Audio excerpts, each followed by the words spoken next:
I hope as we tell these stories, I hope you find some points where you can latch in.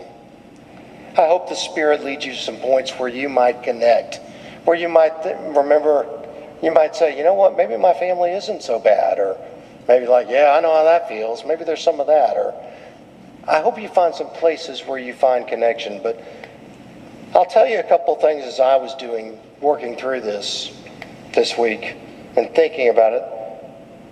The things that I was thinking about is I'm reflecting on the dangers of favoritism, impulsiveness, and manipulation. Particularly the dangers of impulsiveness, how we say something before we've thought it through, how we commit to something before we've thought it through, how we respond to something before we let our anger lower.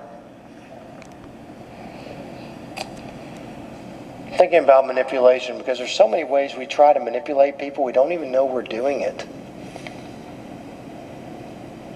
It can be so hard to see in ourselves. Favoritism can be passed off as mentoring other people. Impulsiveness can be explained away as initiative. Manipulation can be characterized as networking or as necessary politics of the situation. It's wise to kind of reflect upon these ideas and notice them in our lives. But the other thing I'm thinking about is, what have I given my children? We moved my son Samuel to Raleigh this week to prepare to start grad school. I'm super proud of him, super proud of all three of my children. I'm also sad because I know that barring an episode, which I know happens to young adults in our culture, but barring an episode or some change of fortune, Samuel's only coming home to visit now, not to live.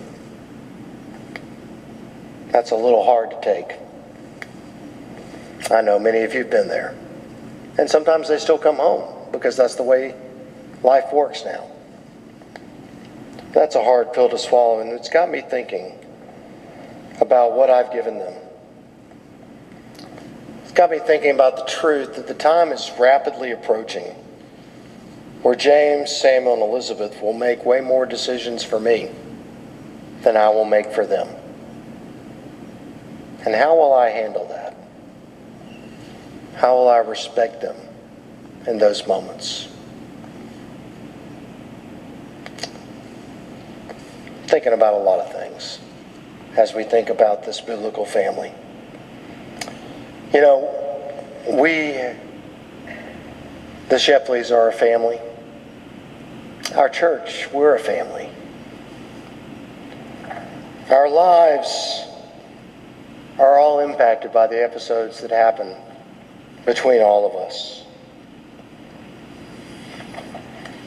Our Shepley family, all the members of our family have been formed by my best, and they've been formed by my worst, because they've seen it all. Somehow, God has been at the center of all of it. The best and the worst, just like God was at the center of Jacob and Esau. At our best and at our worst,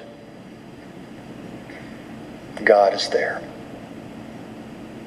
Thanks be to God. At our best and at our worst, God is there. That's something we think about as we come to this table. Because you see, friends, this table that was made because of Jesus' death on the cross, this table where we celebrate and remember Jesus' broken body and spilled blood, this table was not made for us because we're at our best. This table was given to us because we're at our worst, because we're broken. And because when we're broken, we don't need someone to tell us, you shouldn't be broken. We need someone to wrap their arms around us and say, I'm here to hold you. I'm here to walk with you.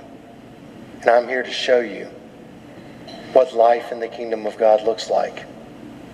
I'm here to share with you love that lasts. So I invite you to this table this morning, this table for all followers of Jesus. I'm going to invite Clara Prilliman, our ministerial intern, to come and join me at the table as we begin our service of communion together. For those of you